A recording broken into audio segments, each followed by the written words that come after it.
எல்லாம் சிவம். அன்பே சிவம். அனைத்தும் சிவம். முற்றும் சிவம். முடிவும் சிவம். முதலும் சிவம். அன்பே சிவம். ஓம் சிவம். இரவு பகல் என்று இறைவன் எதற்காக படைத்தான் என்பதை இதுவரை யாரும் அறியாத அளவுக்கு மனிதர் குலம் வாழ்வது அவர் குற்றமல்ல. காரணம், அவரவர் வாழ்க்கை நிலை அந்த நிலைக்கு செல்கிறது. இதை அறிந்து உணர்ந்து வழி நடத்துபவர் யார்? நாட்டை ஆள்பவன். நாட்டை ஆள்பவன் அதை அறியாமல் இன்றைய காலகட்டத்தில் இரவு பகலாக வாகனங்களை செலுத்திவிட்டு அதில் வரும் வருமானத்தை கொண்டு மக்களை மகிழ்ச்சியாக வளர்ப்பதாக பெருமை சேர்த்து கொண்டு வழிநடத்தி வருகிறான். இதனுடைய பொருள் என்ன இன்று நிலைகிறது? நன்கு உணருங்கள். அனைவரும் உணர்ந்தறிய வேண்டிய விஷயங்கள் இதில் இறைவன் உரைக்கிறான். நன்கு உணர்ந்தறியுங்கள். இன்று சின்ன சின்ன கிருமிகளை எல்லாம் சிறு பிள்ளைகளெல்லாம் கற்பழிக்க சூழ்நிலை வந்துள்ளது. பெண்கள் நடமாட முடியவில்லை, அந்த நிலைக்கு செயல்படுகிறது. சில ஆலயங்களில் விபச்சாரம் நடக்கிறது. இது போன்ற நிலையெல்லாம் வருகிறது. இதுக்கு வர காரணம் என்ன? இரவு பகலாக வாகனங்கள் சென்று இரவு என்பது எதற்கு? மனிதன் உடலுக்கு ஓய்வு தருவதற்காக தான். அந்த உடல் ஓய்வு இல்லாமல் உழைப்பதனால் இறைவனுக்கு சிரமத்தை தந்து வருகிறோம். அதனால் இறைவன் சிரமத்தை போக்க வழியின்றி இனி மக்கள் செல்லும் பாதை வழிகாட்டி வருகிறார். இதன் விளைவு என்ன ஆகும் என்று காலம் பதில் சொல்லும். அன்று உணர்ந்து எந்த பயனும் இல்லை. இன்றே உணர்ந்தறியுங்கள்.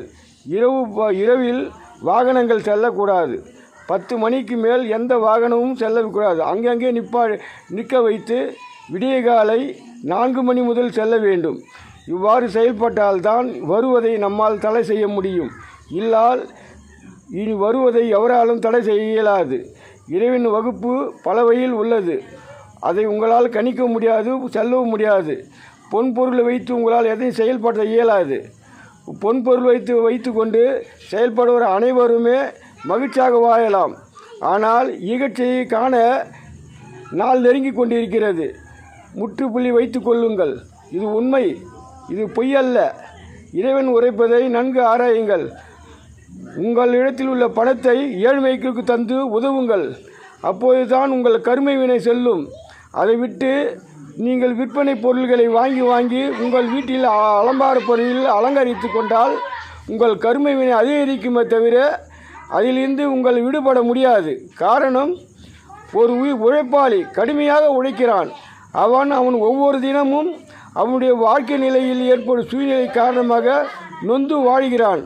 அவன் நொந்து வாழும் ஒவ்வொரு உயிர் நிலையே கர்ம வினையாகும் என்று இறைவன் வகுப்பாகும்.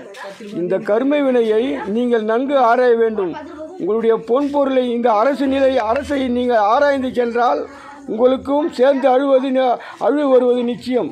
அதனால் அரசு அறிவுரை ஆராயுங்கள். உங்கள் மனசாட்சி பிரகாரம் செயல்படுங்கள். அரசு என்பவன் அவன் அரசன் அல்ல, அவன் ஒரு அசுரன். முக்காலத்தில் இருந்த அசுரன் இக்காலத்தில் அதே நிலைக்கு தான் செல்கிறான். உங்களை மடமையாக்கி உங்களை கீழ்த்தனமாக கொண்டு சென்று உங்களை அழைத்து கொண்டு வருகிறான். போர் விமான பல வழிகளில் அழைத்து கொண்டு வருகிறான். அது உங்களுக்கு தெரியாது, அவனுக்கும் தெரியாது. காரணம், இது இயற்கையின் தோற்றமாகும். அக்காலத்தில் இக்காலம் முதல் இந்த அரசு நிலை தொடர்ந்து இருக்கலாம். அக்காலத்தில் இவரெல்லாம் பொன்பொருளை சேர்த்து வைத்து ஏழை மக்களை துன்புறுத்தி வந்த கர்ம வினை பயன் இன்று நடைமுறைக்கு செயல்பட்டு வருகிறது. காரணம், இது அனைத்துமே பேராசை நிலைவு. இந்த பேராசையை அனைவரும் அகற்றி உங்கள் அருகாமல் இருக்கும் ஏழை எளியவர்களுக்கு உங்களால் முடிந்த சிறு உதவிகள் செய்து தீருங்கள். அப்போதுதான் கர்ம வினை நீங்கும். நீங்கள் பரிகார பூஜைக்கோ இந்த மாலையை இந்த கருமாலை அந்த மாலை இந்த ஏமாட்டு வேலைகளை சென்றீர்கள், உங்கள் கருமை வினை உங்களையே அழிக்கும். உங்கள் வம்சத்தையும் பின்தொடரும். இது உண்மை. இது இறைவன் கூறும் பதிலாகும். காரணம், பூமியில் இடைவெளி வேகமாக குறைந்து வருவதால் இறைவன் வருவதை முன்னே உங்களை அணை போட்டுக்க சொல்கிறான். இதை நீங்கள் தவிர்த்தீர்கள் என்றால் அதில் வரும் ஆபத்தை நீங்கள் விரைவிலே சந்திக்க நேரிடும். காரணம், பொறுத்திருந்து பாருங்கள். உண்மை புரியும். முக்கியமாக கூறுகிறேன், இந்த அரசியல்வாதி அறிவுரையை நம்பாதீர்கள். உங்கள் மனசாட்சி பிரகாரம் செயல்படுங்கள். ஒவ்வொரு மனிதர்களும் அரசு உரிய அறிய அனைத்தும் கண்ணோட்டத்துக்கு பார்வைக்கு நன்மையாக தெரியும். அத்தனையும் தீமை செயல்படுகிறது. இந்த தீமை செயல் உங்கள் அனைவரையும் பாதிக்கும். அரசியல்வாதியும் விடப்போவதில்லை. அரசியல்வாதி அவன் செய்த குற்றங்களை அவன் அனுபவித்தே தீர வேண்டும். காரணம், உப்பு தின்றவன் தண்ணி குடிக்க வேண்டும். அவர் எவ்வாறு தண்ணி குடிப்பார் என்று அன்று பாருங்கள். அவன் பணத்தை வைத்து கொண்டு எதுவும் செய்ய முடியாது.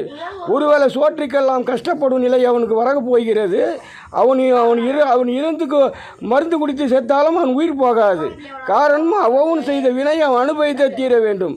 இதில் இயற்கை சித்தத்தில் யாரும் தப்ப முடியாது. இது உண்மை, உறுதி. ஓம் சிவம், அன்பே சிவம்.